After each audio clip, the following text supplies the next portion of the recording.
கங்கா வந்து யமுனா கிட்ட கேட்குறாங்க, என்ன தாண்டி பிரச்சனை உனக்கும் காவேரிக்கும் நடுவுலன்னு சொல்லி இங்கே கேள்வி மேலே கேள்வி கேட்க, யமுனா வந்து இந்த தனக்கும் நிவினுக்கும் நடந்த விஷயத்தையும் இங்கே காவேரி அக்கா தனக்கு கொடுத்த வாக்கையும் பற்றி சொல்ல, இதை கேட்ட யமுனா அதிர்ந்து போகிறாங்க.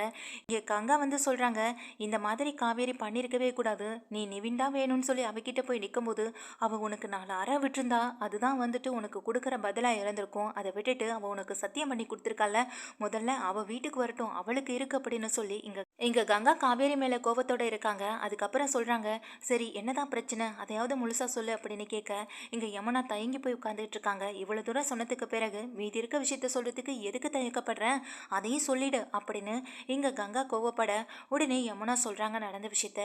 இந்த நிவின் இன்னமும் காவேரியை மறக்கலை, காவேரி திரும்பவும் என் கூட வந்து சேர்ந்து தன்னுடைய வாழ்க்கையை வாழ ஆரம்பிச்சிடுவான், அந்த நம்பிக்கை எனக்கு இருக்குது. கண்டிப்பாக நான் அவள் கூட சேர்ந்து வாழத்தான் போகிறேன். திரும்பி வர காவேரிக்காக நான் வெயிட் பண்ணிகிட்டு இருக்கேன். என்னோட மனசில் காவேரியை தவிர வேற யாருக்கும் இடமில்லைன்னு சொன்னாக்கான்னு சொன்னேன்.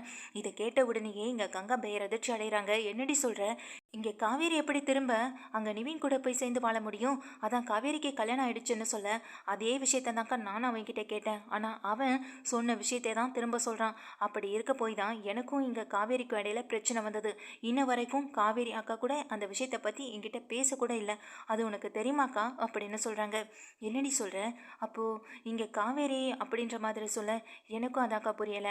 இங்கே காவேரி அக்காவுக்கு ஒரு நல்ல வாழ்க்கை கிடச்சிருக்கு, நல்ல மாமா கிடச்சிருக்காரு, எவ்வளோ அன்பாக பாசமாக பார்த்துக்கிறாரு தெரியுமா எங்கள் விஜய் மாமா. ஆனால் அது தெரியாத எங்கள் காவேரி அக்கா திரும்ப இங்கே விஜய் மாமாவை விட்டுட்டு அங்கே நிவின் கூட போய் சேர்ந்து வாழ்கிறதுக்கு ரெடியாக இருக்கா. இங்கே காவேரி மனசு வைக்காமல் காவேரி ரெடின்னு சொல்லாமலா அவன் இதை உறுதியாக என்கிட்ட சொல்கிறான். இதுக்கு பின்னாடி ஏதோ ஒரு விஷயம் இருக்குக்கா. கண்டிப்பாக காவேரி அங்கே நிவின் கூட தான்க்கா போய் சேர்ந்து வாழணுன்ற முடிவில் இருக்கா. ஏன்னா எங்கள் காவேரியாலையும் நிவினை மறக்க முடியலை, அதுதான்க்கா உண்மை அப்படின்னு சொல்கிறாங்க. நீ சொல்கிறதெல்லாம் கேட்கும்போது எனக்கு தலையே சுற்றுதடி. இந்த விஷயம் மட்டும் அம்மாவுக்கு தெரிஞ்சா அம்மா நெஞ்சை பிடிச்சிட்டு கீழே விழுந்துருவாங்க. இந்த விஷயம் வீட்டில் வேறு யாருக்கும் தெரியக்கூடாது. இதை நானே காவேரி கிட்ட தனியாக பேசிக்கிறேன் அப்படின்னு சொல்லிட்டு இருக்காங்க. இல்லை வேணாக்கா, இதை பற்றி பேசுறதுனால என்னாக போகுது, அவள் மனசை மாற்றிக்க போகிறாளா என்ன, கண்டிப்பாக மாற்றிக்க மாட்டா காவேரி அக்கா. அவகிட்ட நீ இதை பற்றி கேட்க கூட வேணான்னு யமுனா சொல்கிறாங்க. இதை இப்படியே விட்டால் பெரிய பிரச்சனையாகும். அப்புறம் அவள் வாழ்க்கையும் போய் இங்கே விஜய் வாழ்க்கையும் போய் நிவினோட வாழ்க்கையும் போகிறதுக்கு தான் அவள் இந்த மாதிரி முடிவெடுத்திருக்கான். கண்டிப்பாக இதை பற்றி நான் அவகிட்ட கேட்காம இருக்க போகிறதில்லன்னு இங்கே கங்கா யமுனா கிட்ட ரொம்ப கோபத்தோட சொல்கிறாங்க. ஒரு வழியாக கங்காக்கா மூலமாவது இந்த பிரச்சனை ஒரு முடிவுக்கு வருதான்னு பார்ப்போன்னு யமுனா நினச்சிட்டு இருக்காங்க. ஈவினிங் காவேரி அங்கே ஆஃபீஸ் போயிட்டு நேராக இங்கே வீட்டுக்கு தான் வராங்க. எப்படி எக்ஸாம் எழுதியிருக்க அப்படின்றத ஏற்கனவே கேட்டோம், அவள் சொல்லலை அப்படின்றதுனால நேராக வீட்டுக்கு வராங்க. இங்கே தன்னுடைய அக்கா கிட்ட கேட்கலான்னு இங்கே கங்கா அக்கா வந்து கூப்பிடுறாங்க. அக்கா அக்கான்னு கூப்பிட இங்கே எதுவுமே பேசாமல் அமைதியாக நின்றுட்டுருக்காங்க. உடனே அவங்க அம்மா சொல்கிறாங்க, என்னடி அவள் தானே உன்னை இவ்வளோ நேரம் கூப்பிட்டுட்ருக்கா, உனக்கு காதில் விழுகலையா அப்படின்னு சொல்ல, எல்லாம் விழுகுது விழுகுது அப்படிங்கிறாங்க. இப்போ என்னாச்சு உங்களுக்குள்ள, நல்லா தானே இருந்தீங்க, எப்போ எதனால் எதுக்காக சண்டை போட்டுக்கிறீங்கன்னு கூட எனக்கு தெரிய மாட்டேதுன்னு அவங்க அம்மா சாரதா சொல்ல, இங்கே உடனே திரும்பி பார்க்குறாங்க. காவேரி பக்கத்தில் போகிறாங்க. என்னக்கா என்னாச்சு, உடம்புக்கு எதுவும் முடியலையான்னு சொல்ல, நான்லாம் அதெல்லாம் நல்லா தான் இருக்கு அப்படின்னு சொல்கிறாங்க. சரிக்கா, யமுனா எப்படி எக்ஸாம் எழுதினாலாம் அப்படின்னு கேட்குறாங்க. ஏன் அதை நீயே அவகிட்ட நேராக கேட்க வேண்டியதானே, என்கிட்ட எதுக்கு கேட்குற அப்படின்னு இங்கே கங்கா சொல்கிறாங்க. எதுக்குக்கா நீயும் என்கிட்ட கோவப்படுற, அவள் தான் காரணம் இல்லாமல் என்கிட்ட கோவப்படுறானா, நீயும் அப்படியே என்கிட்ட நடந்துக்கிறேன்னு சொல்ல, உடனே யமுனா சொல்கிறாங்க, நான் உங்ககிட்ட காரணம் இல்லாமல் கோவப்படுறேன்னா, எல்லாம் உனக்கு தெரிஞ்சும் தெரியாத மாதிரியே நடிக்கிற பத்தியாக்கான்னு சொல்ல, உங்கள் 3 பேருக்குள்ளே இப்போ என்ன தாண்டி பிரச்சனை, எதுவாக இருந்தாலும் சொல்லுங்கடி அப்படிங்கிறாங்க எங்கள் சாரதா. ஆனால் 3 பேருமே எதுவுமே சொல்லாமல் மறைக்க எங்கள் காவேரி சொல்கிறாங்க, அதெல்லாம் ஒன்றும் இல்லைம்மா, சும்மா விளையாட்டுக்கு தான், எப்போயாவது ஒரு நாள் ஒரு சண்டை போடலைன்னா எங்களுக்குள்ளே தூக்கமே வராதுல்ல, அதனால தான் அப்படின்னு எங்கள் காவேரி சொல்லி சமாளிக்கிறாங்க. என்னமோ பண்ணிட்டு போங்கடி, ஆனால் எதையுமே என்கிட்ட வர வர சொல்ல மாட்டீங்க, எல்லாத்தையும் மறைக்கிறீங்கன்னு சொல்ல நர்மதாவும் சொல்கிறாங்க. ஆமாம், இப்போல்லாம் என்னை இந்த கூட்டணியிலே சேர்த்துக்கிறது கூட இல்லை, இவங்க 3 பேரும் தனியாக தான்மா பேசிக்கிறாங்க அப்படின்னு என் நர்மதா சொல்ல, ஏய் வாண்டு கிளம்பி போய் படி அப்படின்னு இங்கே கங்கா துரத்தி விடுறாங்க. அதுக்கு பிறகு வெளியில் துணியெல்லாம் எடுத்து வரத்துக்காக இங்கே கங்கா வெளியில் போக பின்னாடியே காவேரியும் போகிறாங்க. என்னதாக்கா ஆச்சு, எதுக்குக்கா என்கிட்ட கோவப்படுறேன்னு சொல்ல, அந்நேரம் பார்த்து விஜயும் வெளியில் வந்து நின்று பார்த்துட்ருக்காங்க. இங்கே கங்காவும் காவேரியும் கொஞ்சம் கோவமாக பேசிக்கிட்டு இருக்கதை பார்த்ததும், என்னதான் ஆச்சு, இவளோட அப்செட்டுக்கு காரணம் அவங்க ஃபேமிலி தானா, அவங்க ஃபேமிலியில் இருக்கிறவங்களால இவளுக்கு எதுவும் பிரச்சனையா, இல்லை திரும்பவும் இங்கே கங்காவுக்கும் காவேரிக்கு இடையில எதுவும் பிரச்சனையான்னு ரொம்ப ஒரு அப்செட்டோடையும் பார்த்துட்டு இருக்காங்க. இங்கே பாரு விஜயை பாரு அப்படின்னு சொல்ல, இப்போ எதுக்கு அவரை பார்க்க சொல்கிறேன்னு இங்கே காவேரி கேட்குறாங்க. அவரை பார்த்தா கூட வாடி உனக்கு கொஞ்சம் கூட இறக்கமாக தோணலை? அவரை பார்த்தா உனக்கு பாவம் இல்லை? அவர் உன் மேலே எவ்வளோ அன்பாக இருக்கார், எவ்வளோ பாசமாக இருக்கார், எவ்வளோ காதலோடு இருக்கார். ஆனால் அதையெல்லாம் விட்டுட்டு உனக்கெல்லாம் எப்படி மனசு வருதுன்னு சொல்லி திட்டுறாங்க. நீ எதை பற்றிக்கா பேசுகிற? எதுவாக இருந்தாலும் நேராக பேசுன்னு சொல்ல, எதை பற்றி உங்ககிட்ட பேச சொல்கிற? எனக்கு அதை பற்றி பேசுகிறதுக்கே வாய் கூசுதுன்னு எங்கள் கங்கா சத்தம் போட, கூடவே யமுனாவும் வந்து நிற்கிறாங்க. அப்போ தான் வந்து காவேரி புரிஞ்சுக்கிறாங்க. யமுனா தான் ஏதோ ஒரு விஷயத்த அக்கா கிட்ட சொல்லியிருக்கா. அக்கா நம்மளை தப்பாக புரிஞ்சுக்கிட்டு தான் இப்படியெல்லாம் பேசுகிறான்ற விஷயத்தையும் இங்கே காவேரியும் புரிஞ்சுக்கிறாங்க. ஐயோ அக்கா, நீங்கள் நடந்துகிட்டு இருக்க விஷயமே பேர, அது தெரியாமல் நீ ஏதாவது என்கிட்ட பேசிக்கிட்டு இருக்காதன்னு சொல்ல, இதை கேட்ட யமுனா கங்கா ரெண்டு பேருமே காவேரி மேலே பயங்கரமாக கோவப்பட்டு, நீ எல்லாம் இப்படி இருப்பேன்னு நினச்சி கூட பார்க்கல. நம்ம வீட்டில் வந்து பிறந்துட்டு நீ இந்த மாதிரி யோசிக்கிறதுக்கு எப்படி உனக்கு மனசு வந்தது? எப்படி இந்த மாதிரியான எண்ணமெல்லாம் உனக்கு வந்துச்சு? என்னால் நினச்சி கூட பார்க்க முடியலை காவேரி. நீ இப்படியெல்லாம் மாறுவேன்னு நினச்சி கூட பார்க்கலன்னு சொல்லி இங்கே கண்ட மெனிக்கி திட்டுறாங்க யமுனாவும் கங்காவும். இவங்க பேசுகிறத கேட்க முடியாமல் எங்கள் கண்ணீர் விட்டு அழுகவே ஆரம்பிச்சிடறாங்க காவேரி. அது தூரம் நின்று பார்த்துட்டு இருக்க விஜய்க்கு ரொம்ப அதிர்ச்சியாக இருக்குது. இங்கே காவேரி அழுகிற அளவுக்கு அப்படி என்னதான் அவங்க ரெண்டு பேரும் பேசுகிறாங்கன்னு தெரியலையே நினச்சி ரொம்ப பதட்டப்படுறாங்க. நம்ம பேசாமல் போய் கேட்கலாமா அப்படின்னு நினச்சிட்டு இருக்காங்க. ஆனால் இங்கே காவேரி அழுதுகிட்டே நேராக வீட்டுக்கு ஓடி வந்துடுறாங்க. வீட்டுக்கு ஓடி வர காவேரியை பார்த்து இங்கே விஜயும் வந்து என்னாச்சு காவேரி அப்படின்னு சொல்லி ரூமுக்கு போய் கேட்க, இங்கே காவேரி எதுவுமே சொல்லாமல் அப்படியே கட்டில் உட்காந்து அழுக ஆரம்பிக்க பக்கத்தில் போய் உட்காராங்க விஜயும். காவேரி ஒன்று தான் கேட்குறேன், நேத்திலேருந்து நீ அப்செட்டாகவே இருந்த, இப்போ நான் மாடியில் நின்று பார்த்தேன். உனக்கும் அக்காவுக்கும் என்ன பிரச்சனை? திரும்ப ஏதாவது பிரச்சனை வந்துட்டா? ஆனால் என்ன தான் பிரச்சனை வந்தாலும் நீ ஈஸியாக ஹேண்டில் பண்ணுற ஆளாச்சே, இப்போ அதை விட வேறு என்ன பிரச்சனை? நீ இப்படி அழுகிறத பார்க்கும்போது எனக்கே சங்கட்டமாக இருக்குது காவேரி, சொல்லு காவேரி அப்படின்னு கேட்குறாங்க. அதுக்குள்ள அங்கே யமுனா என்ன பண்ணுறாங்கன்னா, இந்த விஷயத்தை இப்படியே விடக்கூடாதுரி, இவ்வளவு நம்ம பேசியும் வாயை திறந்து ஏதாவது சொல்கிறாளா பாரு, இப்படியே விட்டால் அவளோட வாழ்க்கை என்னாகிறது?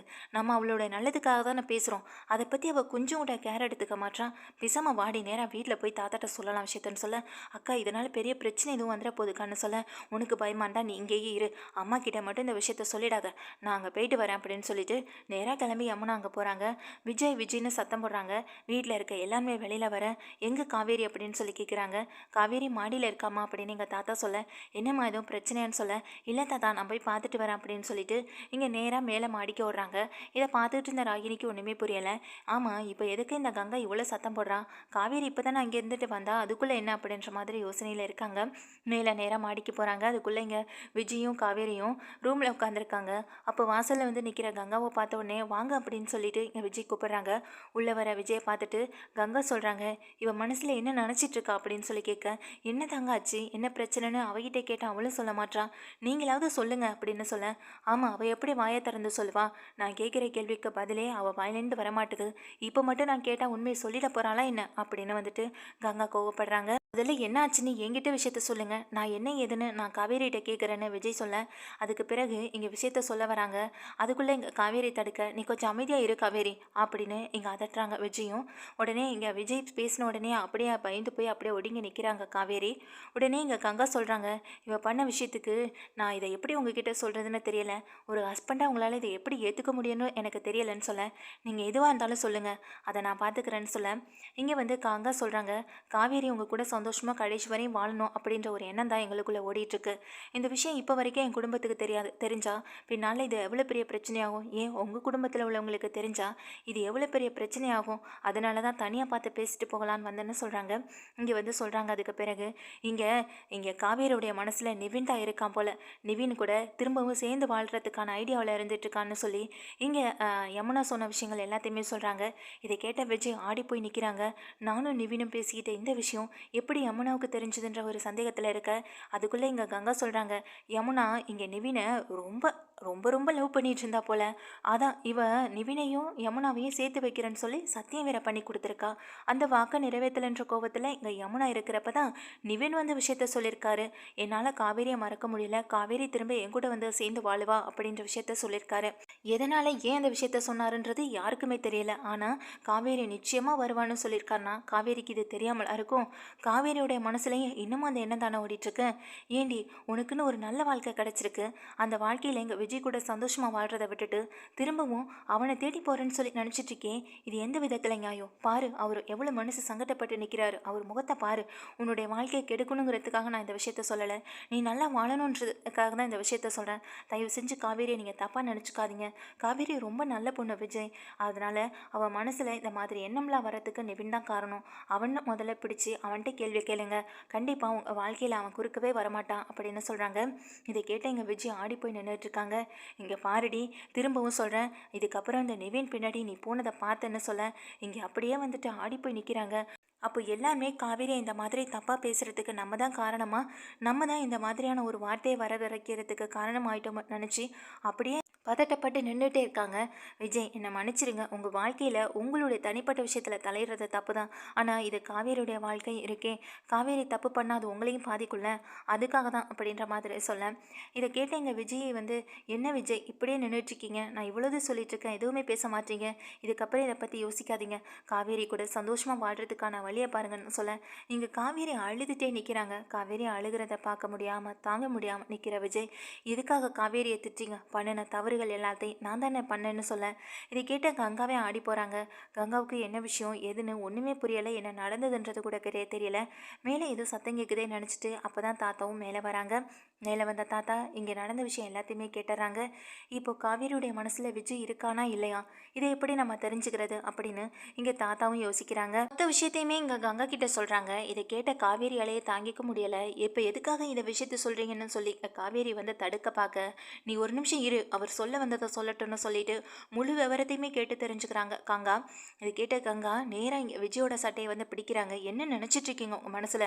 நீங்கள் உங்கள் வீட்டில் உங்கள் பெரியவங்ககிட்ட இருந்து தப்பிக்கணுங்கிறதுக்காக என் தங்கச்சியோடைய வாழ்க்கையை கெடுப்பீங்களா? நான் கூட என் தங்கச்சியை ஒரு நிமிஷம் தப்பாக நினச்சிட்டேன். வீட்டில் இருக்க இந்த விஷயம் யாருக்குமே தெரியாது. ஆனால் இப்போ இவ வாழ்க்கைக்கு பின்னாடி இவ்வளோ பெரிய விஷயம் இருக்குன்றதே நீங்கள் சொல்ல போய் தான் எனக்கே தெரிய வருது. ஒரு நிமிஷம் கூட ஒரு பொண்ணோட வாழ்க்கையை பற்றி யோசிக்காமல் எப்படி உங்களால் இப்படி ஒரு முடிவெடுக்க துணிஞ்சுது அப்படின்னு சொல்லி கேட்க, அக்கா நிறுத்திக்கா, அவர் ஒன்றும் என்னை கட்டாயப்படுத்தி கல்யாணம் பண்ணலையே, நானா இஷ்டப்பட்டு இதுக்கு அக்ரிமெண்ட் சம்மதிச்சு தானக்கா கல்யாணம் பண்ணேன், விடுக்கா அவர் அப்படின்னு சொல்லி எங்கள் கையை பிடிச்சி தட்டி விடுறாங்க. உடனே எங்கள் காவேரி சொல்கிறாங்க, உடனே கங்கா சொல்கிறாங்க, என்னடி காவேரி இதெல்லாம், இப்போ உன் வாழ்க்கை என்ன ஆகுறது அப்படின்னு சொல்ல இந்த நிவினுக்கு எனக்கே தெரியாமல் இவர் வாக்கு கொடுத்துருக்காருக்கா. அது யமுனா மூலமாக தான் எனக்கே தெரிய வந்தது. நான் நிவின் கூட சேர்ந்து வாழறேன்னு இவர்கிட்ட சொல்லவே இல்லை. இதுக்கப்புறம் என் வாழ்க்கை என்ன ஆகுமோன்ற பயத்தில் இப்படி பண்ணிட்டாரு. அவர் மேலே நீ கோவப்படுறது தப்பு இல்லைக்கா அப்படின்னு நீ அவர் மேலே கோவப்படுறது ரொம்ப பெரிய தப்புக்கா அப்படின்னு இங்கே விஜயை விட்டு கொடுக்காம பேசுகிறாங்க. இதை பார்த்த விஜய் அதந்து போய் காவேரியை பார்த்துட்டே இருக்காங்க. அப்போ தான் காவேரி சொல்கிறாங்க, இப்போ வரைக்கும் அவர் மனசில் நான் இல்லைன்றதை நான் தெரிஞ்சுக்கிட்டேன். அந்த ஒரு வருத்தத்தில் தாக்க நானும் இருந்துகிட்டு இருந்தேன். என் வாழ்க்கை என்னாகுன்ற பயம் தானே உங்களுக்குள்ளே ஓடிக்கிட்டு இருக்கு. இப்போ சொல்கிறேன், நான் நிவின் கூட சேர்ந்து வாழ போகிறது கிடையாது. நிவினை மொத்தமாக வெறுத்ததுக்கு பிறகு தானே உங்களை கல்யாணம் பண்ணேன். அதனால் இப்போ சொல்கிறேன் கேட்டுக்கோங்க, எனக்குன்னு என் குடும்பம் இருக்குது. என் அக்கா, என் அம்மா, என் மாமா, என் தங்கச்சிங்க, என் பாட்டினி எல்லாரும் இருக்காங்க. அவங்க கூட போய் மீதி இருக்க காலங்களில் நான் சந்தோஷமாக வாழ்ந்துட்டு போவேன். என்னையை பற்றி நீங்கள் கவலைப்படணுன்ற அவசியம் கொஞ்சம் கூட இல்லை அப்படின்னு சொல்கிறாங்க. இதை பார்த்த கங்கா இங்கே காவேரியை கட்டி பிடிச்சு அழுகவும் ஆரம்பிக்கிறாங்க. வாழ்க்கையில் எப்போதுமே துருன்னு எப்போதும் சந்தோஷமாக இருந்து தாண்டி பார்த்துருக்கேன். ஆனால் தடவை நீ இப்படி கண்கலங்கி இப்படி தன்னுடைய வாழ்க்கையை நினச்சி அழுகிறத இப்போ தாண்டி பார்க்குறேன். இதை பார்க்குற என்னாலேயே தாங்கிக்க முடியல. எப்படி நீங்கள்லாம் இருக்கீங்க? எப்படி உங்களுக்கெல்லாம் மனசு வருது?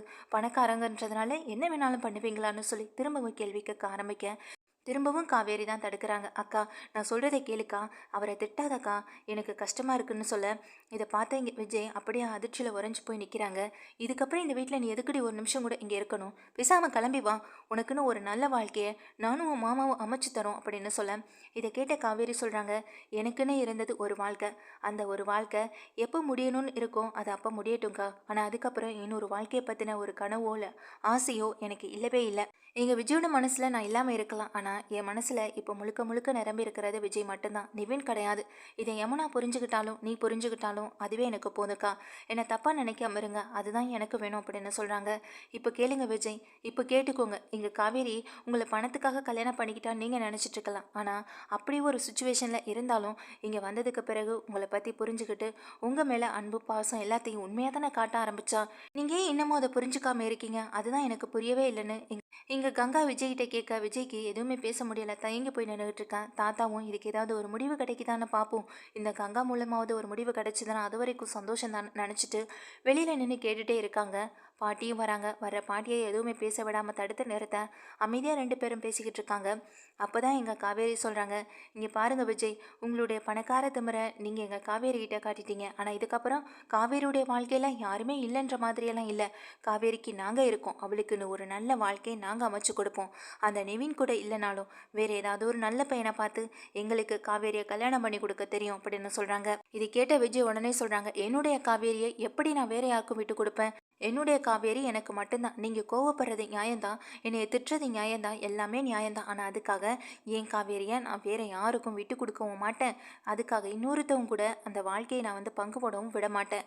என்னுடைய காவேரி எனக்கு மட்டும்தான் திரும்ப திரும்ப அதே சொல்ல, இதை பார்த்து கங்கா காவேரி 2 பேருமே அதிர்ச்சியில் பார்க்க உடனே கங்கா சொல்கிறாங்க, என்ன திரும்பவும் ஏதாவது பிளான் பண்ணுறீங்களா? எங்கள் காவேரி அவங்க அக்ரிமெண்ட் முடிகிற வரைக்குமே கூடவே வச்சுக்கலாம் நினைக்கிறீங்களான்னு எங்கள் கங்கா கேட்குறாங்க. கங்கா கேட்ட உடனே, உங்களுக்கு அந்த அக்ரிமெண்ட் தானே பிரச்சனை, இப்போவே அந்த அக்ரிமெண்ட் மேட்ரை நான் முடிக்கிறேன்னு சொல்லிட்டு பீரோவில் இருக்க அந்த அக்ரிமெண்ட் பேப்பரை எடுத்துகிட்டு வந்து இங்கே 2 பேருக்கு முன்னாடியும் கிழிச்சு போடுறாங்க. இதை பார்த்தா இங்கே கங்கா அதிர்ச்சியில் அப்படியே பார்க்க காவேரி நின்றுட்டே இருக்காங்க. காவேரி பக்கத்தில் போகிற விஜய் காவேரி தோள் மேலே கையை வச்சு, இப்போ சொல்கிறேன், நீங்கள் நல்லா கேட்டுக்கோங்க கங்கா, என்னுடைய வாழ்க்கையில் காவேரி மட்டும்தான் இடம். காவேரியை தவிர எனக்கு வேறு யாருமே முக்கியம் கிடையாது. தாத்தா பாட்டி காவேரி இவங்க மட்டும் என் வாழ்க்கையில் இருந்தால் போதும், நான் சந்தோஷமாக இருப்பேன். காவேரியை நான் வீட்டை விட்டு அனுப்புகிறேன்னு சொன்னதெல்லாம் உண்மைதான். ஆனால் அதுக்கான நாள் வரும்போது ஒரு பெரிய சர்ப்ரைஸோடு அவளுக்கு காத்துக்கிட்டு இருந்தேன். ஆனால் அந்த சர்ப்ரைஸை நீங்கள் இப்போ உடைக்க வச்சுட்டீங்க. நீ என்னை விட்டு போயிட மாட்டேல்ல காவேரி அப்படின்னு சொல்லி பார்க்க காவேரி அப்படியே கலங்கி நிற்கிறாங்க. காவேரி அப்படியே நிவினை பார்க்குறாங்க. நிவினும் காவேரியை பார்க்க இங்கே உடனே கங்கா சொல்கிறாங்க, தாத்தா பாட்டி 2 பேரும் உள்ளே வாங்க அப்படின்னு எங்கள் கங்கா சொல்கிறாங்க. 2 பேருமே உள்ளே வராங்க. இதை பார்த்து விஜய்க்கும் காவேரிக்கும் ரொம்ப அதிர்ச்சியாக இருக்குது. தாத்தா பாட்டி அப்படின்னு 2 பேருமே சொல்ல, இப்போ தான்ப்பா என் மனசுக்கு ரொம்ப நிம்மதியாக இருக்குது. இந்த வார்த்தையை உன் வாயிலேருந்து கேட்கணுங்கிறதுக்காக தான் இவ்வளோ நாளாக தவம் கிடந்தேன். ஏற்கனவே இந்த அக்ரிமெண்ட் விஷயம் பற்றி எனக்கு நல்லாவே தெரியும். அந்த விஷயம் எனக்கு மட்டும் இல்லை, கங்கா கிட்டேயும் நான் ஒரு நாள் இதை நேரில் பார்த்த விஷயத்த சொன்னேன். இதை கேட்ட கங்கா என் மேலே மட்டும் இல்லை, நம்ம குடும்பத்து மேலேயே ரொம்ப கோவப்பட்டான். ஆனால் நான் சொல்ல வந்த விஷயத்தை புரிஞ்சுக்கிட்டு எப்படியாவது உன் மனசில் இருக்கிற விஷயத்தையும் காவேரி மனசில் இருக்கிற விஷயத்தையும் வெளியில் கொண்டு வரணும்னு அப்பப்போ அவளும் நினச்சிட்டு இருந்தா. நாங்களும் ஏதேதோ பிளான் பண்ணோம், ஆனால் எதுவுமே சரிவர நடக்கலை. கொடைக்கானலில் கூட நீங்கள் 2 பேரும் அன்பாக பாசமாக இருந்ததை எங்கள் கங்கா கவனிச்சிட்டு வந்து என்கிட்ட ரொம்ப சந்தோஷமாக சொல்லிட்டு இருந்தா. ஆனால் இடையில இப்படி ஒரு பிரச்சனை வரணும்னு நானும் எதிர்பார்க்கல தாத்தா. இங்கே யமுனா சொன்னதுமே எனக்குள்ள ஒரு பயங்கர கோவம் காவேரி மேலே. அப்படி ஏதாவது இருக்குமோன்னு நினச்சி தான் கோவப்பட்டு நான் இங்கே இவளை பார்க்க வந்தேன். ஆனால் எப்போ இந்த விஷயம் வெளியில் வரணும்னு கடவுள் எழுதி வச்சிருப்பார் போல். நல்ல வேலையா இன்னைக்கு இந்த விஷயத்தால் இங்கே விஜயோட மனசுலையும் காவேரியோடைய மனசுலையும் என்ன இருக்குன்றத நமக்கு தெளிவாக சொல்லிட்டாரு. இதுக்கப்புறமும் எந்த பிரச்சனையும் இல்லை, அவங்க சந்தோஷமாக அவங்க வாழ்க்கையை நடத்தினா போதும் தாத்தான்னு எங்கள் கங்கா சொல்ல, அட அக்கா எல்லாம் தெரிஞ்சுக்கிட்டு தான் அப்படி பேசினேன்னு சொல்ல, ஆமாண்டி, இந்த விஷயம் என்ன தவிர உன் மாமாவுக்கோ இல்லை வீட்டில் இருக்க யாருக்குமோ தெரியாது. இன்னைக்கு யமுனாவே இவ்வளோ தூரம் சொல்லும்போது இதை இதோட விடக்கூடாதுன்னு நினச்சேன். அதுக்காக தான் நானே ஓடி வந்தேன் அப்படின்னு சொல்கிறாங்க. இதை கேட்ட காவேரி ஓடி போய் கட்டி அணைச்சால. இங்கே விஜயும் தன்னுடைய தாத்தா பாட்டியை போய் கட்டி அணைச்சாளுங்க. அதுக்கப்புறம் எங்கள் தாத்தா பாட்டி காவேரியை கூப்பிடுறாங்க. வாமா காவேரின்னு சொல்ல, இனிமே இந்த வீட்டோட என் செல்ல பேட்டி இவ தான் அப்படின்னு சொல்ல, ஏற்கனவே அப்படி தானே தாத்தான்னு எங்கள் விஜய் சொல்கிறாங்க. விஜயும் காவேரியும் சந்தோஷமாக இருக்கணும், நீங்கள் 2 பேரும் சந்தோஷமாக இருக்கிறத நான் பார்க்கணும். எனக்கு எவ்வளோ சீக்கிரம் முடியுமோ அவ்வளோ சீக்கிரத்தில் ஒரு பேர குழந்தையோ ஒரு பேத்தியையோ பெற்று கொடுத்துருங்க அப்படின்னு எங்கள் பாட்டி வேற சொல்கிறாங்க. இதனால் இங்கே விஜயும் காவேரியும் ஒருத்தர் மாற்றி ஒருத்தர் பார்த்துக்கிட்டு சந்தோஷமாக சிரிச்சிட்டு இருக்கதை பார்க்க இங்கே கங்கா கண்கொள்ளா காட்சியாக இருக்குது. அவங்க கண்கலங்கி ரொம்ப பாசத்தோடு பார்த்துட்டே இருக்காங்க. சரிடி நான் கிளம்புறேன், இந்த விஷயத்துக்கு இப்போனாலும் ஒரு முற்றுப்புள்ளி கிடச்சிதே, இதுவும் இன்னமும் எத்தனை நாளைக்கு இந்த பிரச்சனையை கொண்டு போக போதும்னு நினச்சிட்டு இருந்தேன். ஆனால் இன்னைக்கு நிவினாலையும் இன்னும் யமுனாவாலையும் இந்த விஷயம் முடிவுக்கு வந்தது. ஆனால் யமுனாவுக்கு எப்படியாவது ஒரு நல்ல விஷயத்தை எடுத்து சொல்லி இந்த நிவினோட சேரக்கூடாதுன்னு சொல்லிடணும். இவளுக்கு படிப்பு தான் முக்கியன்றதை அவளுக்கு எடுத்து சொல்லி புரிய வைக்கணும். நான் போய் அவகிட்ட பேசிக்கிறேன்னு சொல்லி இங்கே கங்காவும் கிளம்பி போக தன்னுடைய அக்காவை பார்த்துட்டே இருக்காங்க. என்ன காவேரின்னு விஜய் கேட்க ஒன்றும் இல்லைன்ற மாதிரி தலையாட்ட இங்கே விஜயோட தோளில் சாஞ்சப்படியே நின்றுட்டுருக்காங்க. தாத்தா பாட்டி 2 பேருமே கீழே போக இங்கே காவேரியை பார்த்து வச்சு சொல்கிறாங்க, சாரி காவேரி, உன்னை கேட்காம நான் இப்படி ஒரு விஷயத்த பண்ணிட்டேன், மன்னிச்சிருன்னு சொல்ல, நானும் என்னை மன்னிச்சிருங்க, நான் கூட உங்களை தப்பாக நினச்சிட்டேன், எங்கே உங்களுக்கு என் மேலே விருப்பம் இல்லையோன்னு நினச்சி நானே மனசுக்குள்ளே அவ்வளோ திட்டிட்டேன்னு சொல்ல, அப்படியா என்னெல்லாம் திட்டுனேன் அப்படின்றத இப்போ எனக்கு ஒரு தடவை சொல்ல அப்படின்னு எங்கள் விஜய் கேட்க, அதெல்லாம் நான் சொல்ல முடியாதுன்னு சொல்லிட்டு இங்கே 2 பேரும் ஜாலியாக பேசிக்கிட்டு இருக்காங்க. கீழே போகிற தாத்தா பாட்டி 2 பேருக்கும் மனசுக்கு அவ்வளோ நிறைவாக இருக்குது. கங்கா மூலமாக இந்த பிரச்சனை முடிவுக்கு நினச்சி அவங்களும் ரொம்ப சந்தோஷப்படுறாங்க. மேலே இருக்க விஜய் காவேரி 2 பேருமே பயங்கர ஹாப்பியாக இருந்துகிட்ருக்காங்க. ஒருத்தர் மனசில் ஒருத்தர் என்ன இருக்குன்றத இங்கே தெளிவாக கங்கா மூலமாக எடுத்து புரிய வச்சுட்டும் போயிட்டாங்க. இதை நினச்சி பயங்கரமான ஒரு ஹாப்பியில் இருந்துகிட்டு இருக்காங்க.